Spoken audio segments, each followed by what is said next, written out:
My name is Jurispudence. My section will govern the Direct Enforcement Authority and penalties for the Abortion Act 2022.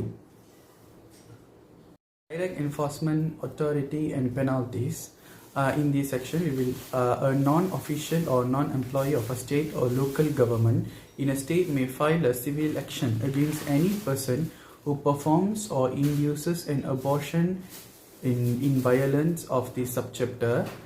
and willfully assists or abets the performance or induction of an abortion, including paying for or reimbursing the cost of an abortion through insurance or otherwise if the abortion is carried out or induced in violation of this subchapter, regardless of whether the person knew or should have known that the abortion would be carried out or induced in violation of this subchapter. The person is guilty of a violation of this subchapter if the abortion is carried out or induced in violation of this subchapter or intends to participate in the behavior mentioned in subsection 1 clause A or subsection 1 clause B. If a claimant prevails in an action filed under this section, the court shall award the following: injunctive relief sufficient to prevent the defendant from violating or aiding and abetting the violence of this chapter, and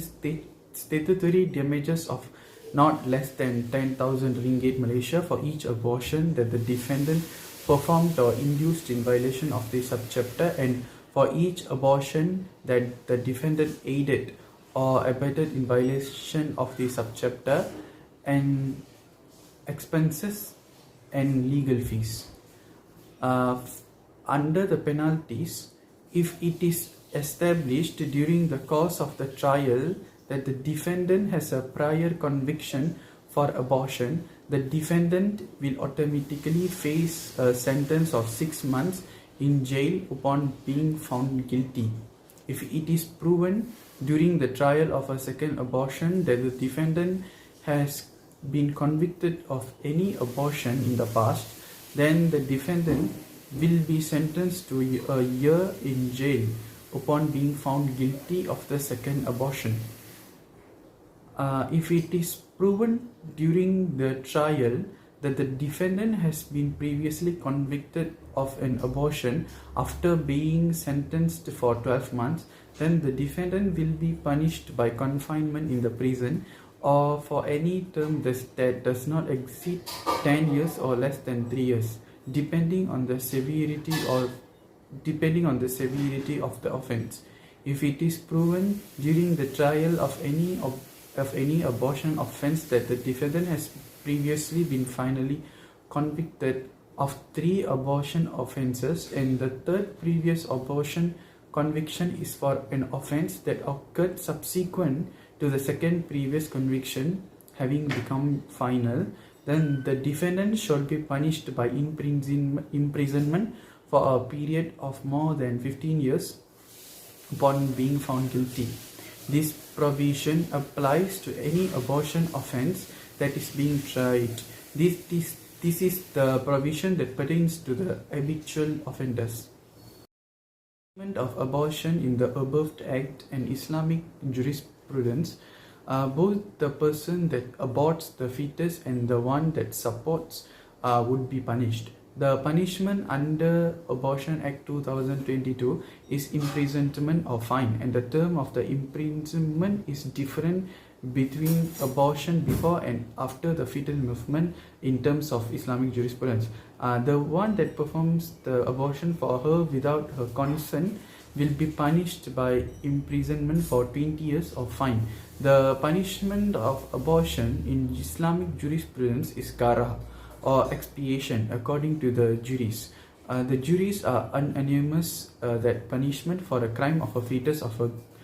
free woman is kahra, and they are consensus that gara is estimated by half of 1/10 of diya. The gara of a dhimmi woman is like that of a Muslim fetus according to Hanafis and Anbalis, because the diya of a non-Muslim is like the diya of a Muslim according to them, and the gahra of dhimmi women fetus is equal to 1/10 of the diya of the mother according to the Malikis. And the Shafi'is is seen that the gahra of Jew or Christian fetus is 1/3 of that of a Muslim, based on the fact that gahra is estimated with 1/10 of the father's diya. The scholars differed in the necessity of expiation, where Shafi'is and Hanbalis see it as a compulsory on the offender, while Abu Hanifa did not see that, and Malikis accept it based on Hal Istisan. Therefore, the amendment of the above act as kara and expiation in Islamic jurisprudence resembles fine in Malaysian law in terms of the foundation, also in above act, but can be differentiated on the fact that expiation erases effects of the abortion in the hereafter, and that don't exist in the law, because the law does not extend to the hereafter and it does not bother about the affairs of hereafter. Abortions in the case of necessity in the above our act and Islamic jurisprudence is an exceptional case, which is to save the life of mother according to Malaysian law. But in Islamic jurisprudence, it is versatile. Like if the pregnant woman's life is in danger, if abortion is not performed, and where there is a clear illness in the woman's body that cannot be avoided except by abortion based on the report of a specialist doctor, and where the birth endangers the life of the fetus, like where there is no milk in the breast as a result of the pregnancy, and there is very likely that the father cannot afford to hire someone to breastfeed the baby. I believe that the cases of necessity mentioned in Islamic jurisprudence, if they occur in Malaysia, the court will also include them in the exceptional cases. Generally, we find that the ruling on abortion and its penalties in the above act and Islamic jurisprudence are similar to a large extent. There is no big difference between them, but the spiritual dimension in the legal text that include punishment is absent, that will push the consent to adhere or keep away from abortion. And the law has no rule in the affairs of people in the hereafter, and hence the law cannot be a deterrence from performing abortion, while the Sharia has its deterrence nature and is employed in many areas that keep people away from committing what is detrimental and harmful to them and their families. And if they manage to flee and escape from punishment of this world, there is no way to run away in the hereafter, and that the punishment will surround them, except those that Allah subhanahu wa ta'ala has mercy on. Thank you. That's all from me, sir.